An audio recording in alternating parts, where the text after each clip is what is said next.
নমস্কার বন্ধুরা, কেমন আছেন সবাই? রূপকুমার ওয়ার্ল্ডে আপনাদের সবাইকে স্বাগত জানাই।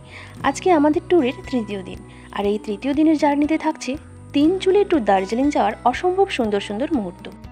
তাই আমার এই সুন্দর জার্নিতে আপনারা সঙ্গে থাকুন আর উপভোগ করুন এক রাস মনোমুগ্ধকর প্রাকৃতিক সৌন্দর্যে ভরা পাহাড়ের রূপ। দ্বিতীয় দিন আমরা ঋষভ থেকে যখন তিনচুলে পৌঁছই তখন প্রায় সন্ধে। তিনচুলেতে আমরা একটা হোমস্টেতে ছিলাম, আর ওভারনাইট স্টে করে আমরা পরের দিন সকালে রওনা দিচ্ছি দার্জিলিংয়ের পথে। সন্ধে হয়ে যাওয়ার কারণে এখানকার প্রাকৃতিক সৌন্দর্য দর্শনের সুযোগ হয়নি, তাই ভোর না হতে হতেই আমি দাঁড়িয়েছি ব্যালকনিতে আর গ্রাস করছি এক রাস মনোমুগ্ধকর প্রাকৃতিক সৌন্দর্য, এখানকার প্রকৃতির রূপ। এটি দার্জিলিং জেলায় অবস্থিত একটি ছোট্ট গ্রাম। সবুজে মোড়া এই গ্রাম খুবই সুন্দর এবং সাজানো গোছানো। সকালে ব্রেকফাস্ট সেরে আমরা যখন চেক আউট করলাম, ওনারা আমাদের কত সুন্দরভাবে বিদায় জানালো দেখুন।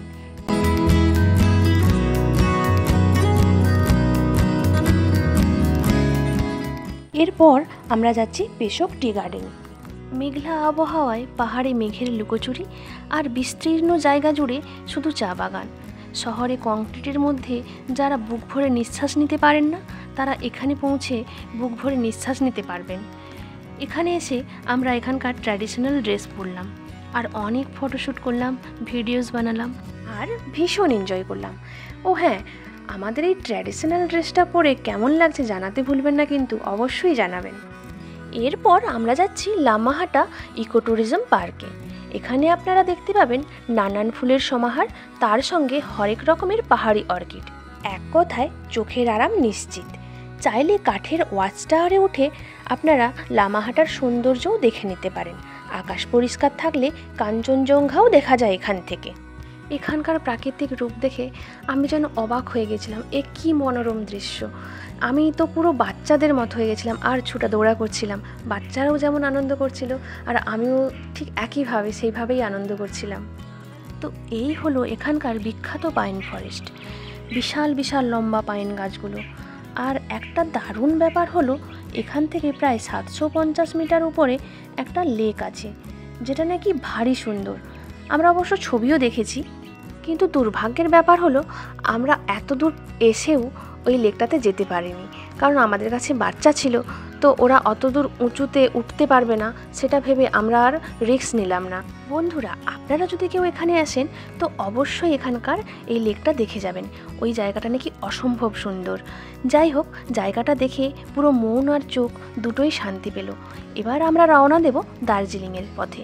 তো যাওয়ার পথে থাকছে ঘুম মনেস্ট্রি ও বাতাসে আলো। তো বন্ধুরা, ততক্ষণ প্লিজ আমাদের সঙ্গে থাকুন আর দেখে নিন এই দুটো অসম্ভব সুন্দর জায়গা। তো বন্ধুরা, এই হলো ঘুম মনেস্ট্রি। এটা দার্জিলিংয়ের সবথেকে পুরনো মনেস্ট্রি।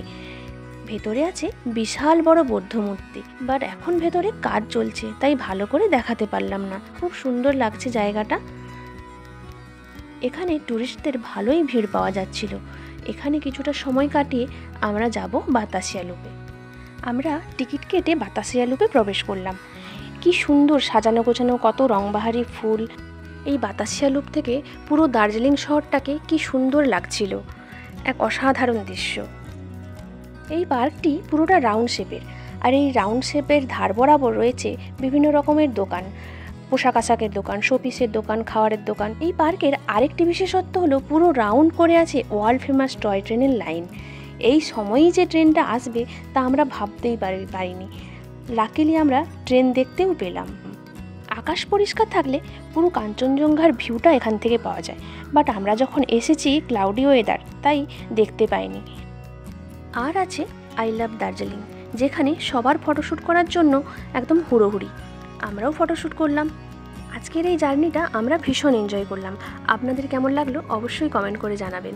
এখান থেকে আমাদের হোটেলটা খুব কাছেই ছিল, তো সেখানে গিয়ে দুপুরে লাঞ্চ সেরে ফ্রেশ হয়ে একটু রেস্ট নিয়ে বিকেলে আমরা ম্যাল মার্কেটের উদ্দেশ্যে বেরোবো। তো ভিডিওটা আর বাড়াচ্ছি না, পরবর্তী ভিডিওতে থাকছে তার বর্ণনা। তো বন্ধুরা, আমার ভিডিওটা ভালো লাগলে একটা লাইক আর কমেন্ট করে দেবেন। আর কোনো নতুন বন্ধু হয়ে থাকলে আমার চ্যানেলটাকে প্লিজ সাবস্ক্রাইব করে দেবেন আর বেল বাটনটাও প্রেস করে দেবেন, যাতে আমার ভিডিও ছাড়ার সাথে সাথেই আপনারা দেখতে পান। ভিডিওটি শেষ পর্যন্ত দেখার জন্য অসংখ্য ধন্যবাদ।